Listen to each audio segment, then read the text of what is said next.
In this video, I want to talk about the new teaser trailer we got for D23 for Percy Jackson and the Olympians Season 3. Now, I haven't talked about this series much, but I am a fan of the books, and I've seen Seasons 1 and 2 and the movies that were made, so I'm pretty familiar with what's been going on in the news surrounding the series.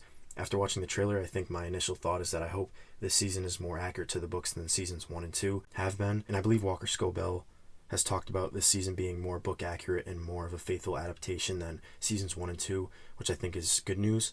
I just wish they had done that with the prior seasons. From my understanding, Rick Riordan is working on this series, and he's one of the people sort of reimagining certain scenes and characters, so that's where some of the changes have come from. I wish he wouldn't do that, but he is the creator of the books and the writer, so he can do what he wants. But as a fan of the books, I wish they kept it as close as possible to those books.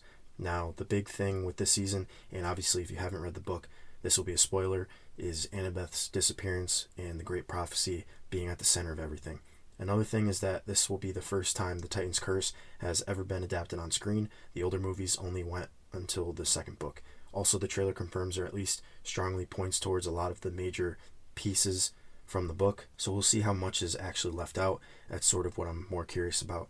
Obviously, when you're adapting books or comics or whatever, it's hard to make a one-to-one adaptation because certain things in books are much harder to adapt than others. Although what I will say to that is, for me at least, I think I would enjoy it more if it was one-to-one, especially if the book or comic is one that I liked. Then having what's happening in the book happen almost exactly the same way on screen is something I would hope for. But anyways, back to the trailer itself.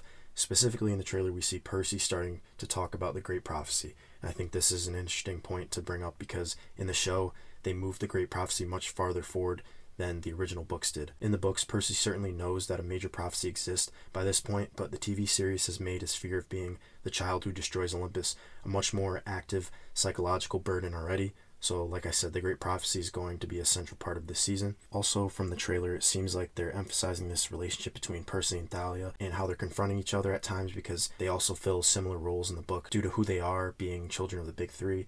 From what I've read about San Diego Comic-Con, it seems like Disney showed the opening minutes of Season 3, and it seems to be a little different from how the book starts. In the book, Sally drives Percy, Annabeth, and Thalia to Westover Hall after Grover calls for help, so they're already operating as a group when the story begins.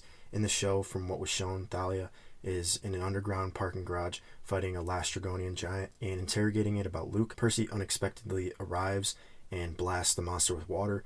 Thalia's electrified weapon combines with Percy's water to shock it, and then Annabeth appears and explains that she asked Percy to come because they need Thalia's help rescuing two unidentified demigod children at a school in Maine. So it seems like they've changed the beginning a little bit and the way they want to start off the season. Another change which happened in Season 2 but affects Season 3 is the fact that in the book, Thalia dies protecting Luke, Annabeth, and Grover, and Zeus saves his dying daughter by transforming her into a tree. So it's an act of protection. In the show, it's revealed that Thalia didn't willingly become the tree. She discovered the Great Prophecy, refused to serve as the god's weapon against Kronos, renounced Zeus, and wanted to leave with Luke and Annabeth. Zeus then transformed her into the tree against her will, and Chiron was forced to lie about what happened. So when Thalia comes back, she has a completely legitimate reason to despise Zeus and distrust Olympus. I still would rather it be the book version. I don't think all of these characters knowing too much so early is necessarily a good thing. I think there's a level of suspense that comes with what is happening in the book, and they're sort of taking away some of that suspense and tension by having all the main characters know more than they did in the book. Another thing in the trailer is that we get our first substantial look at Nico and Bianca D'Angelo. In the book, Grover discovers two unusually powerful demigods attending Westover Hall, which is a military boarding school in Maine. Percy, Annabeth, and Thalia arrive to extract them.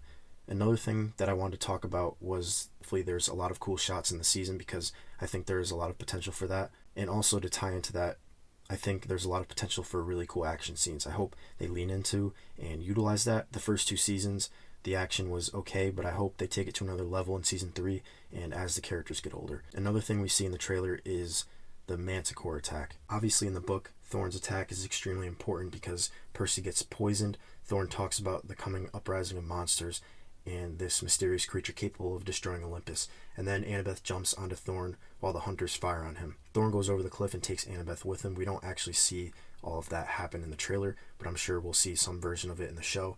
And then that leads to Percy's reaction to Annabeth disappearing. Annabeth's disappearance seems a lot more central to the show than it was in the book in terms of showing more of Annabeth's side of things. The book absolutely establishes how much Percy cares about Annabeth, but they're still relatively young, and neither one has fully understood or admitted the actual romantic aspect yet. It feels like, at least from the trailer, they're making those feelings more explicit, so it seems like they're progressing Percy and Annabeth's relationship a lot quicker in the show.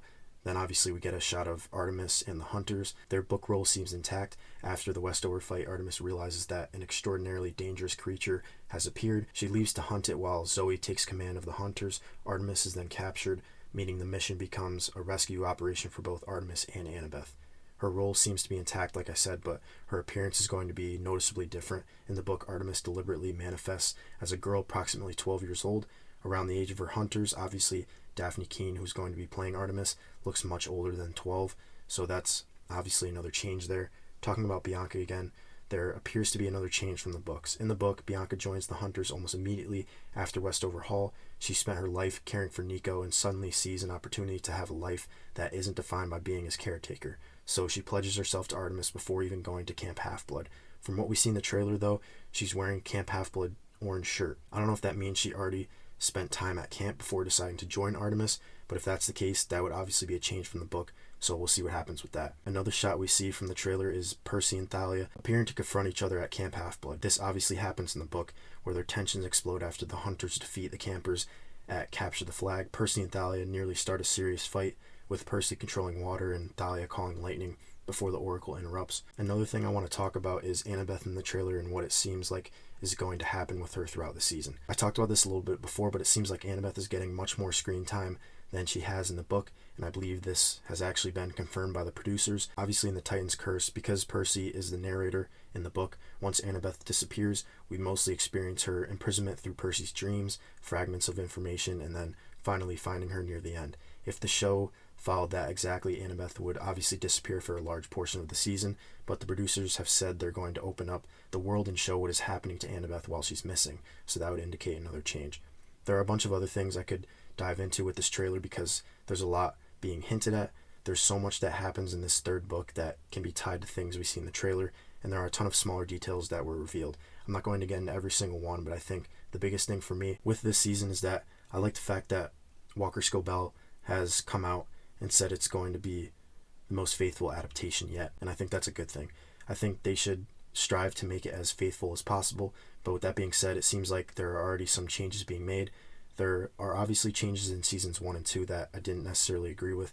You have a lot of the characters who appear different in the show than they're described in the books, and I don't really agree with that. Obviously, these books have been out for a long time, and tons of people have read them and envisioned these characters in their minds a certain way, not only with what they look like, but also how they act and things like that because of the way they're described in the books. And this show changes some of that, whether that's what they look like or slight changes to how they act. And even outside of the characters, there are changes in terms of what happens. Some things happen in the show that didn't happen in the book, or certain events were out of order, or even some things were taken out. There are little things that I feel like didn't necessarily need to be changed. I can understand certain scenes being removed, especially smaller stuff. Even still, I would probably have a problem with some of that because for me personally, I want as close to a one-to-one adaptation as possible. I understand how hard that is, so I'm more okay with leaving out a small scene here or there, but changing characters, changing events, changing the emotional context of things, which it seems like they're doing with some things in this series, I think I have more of a problem with. You read the book and you have this perception of what happens, like I said, and then it doesn't feel the same when you watch it on screen because it's different. Maybe that's just me, but regardless, I'm hoping season 3 doesn't change as much. I understand that with some of the characters who have already been introduced, they're obviously not going to recast them, so you're not going to be able to change or correct what some of the characters look like or how they act, but hopefully they can correct how faithful this season is to the Titan's Curse book. Another thing with season 3 is that I didn't feel like the acting was always the best in seasons 1 and 2 from certain characters. I don't know if that was how they were directed to act, but certain things felt a little goofy or corny at times. Hopefully that's also a little better, or at least feels less like that in season 3. But regardless, with all that being said, I'm looking forward to seeing how they adapt season 3 and the Titan's Curse. The books do get darker as they go on, I feel like, which is similar to the Harry Potter series. I think there are some similarities in that way with the tone of those books and these ones. So it'll be interesting to see the tone of this season and how different it may feel compared to the previous seasons. But like I said, I thought the trailer was pretty good. I think it revealed some things that I'm concerned about in terms of the changes, but it also revealed a ton of things that are recognizable from the book. if you've read it. So we'll see what happens with season 3. I believe it comes out in November, so we've got a few months, and I'm sure we'll get another trailer before then. But anyways, let me know what you think about all of this. Are you excited for season 3 if you've read the books? Are you concerned with some of the changes, or are you not watching the show after seeing seasons 1 and 2 because of those changes? I think that's fair too. So if you're seeing this, let me know what you think, and that's it.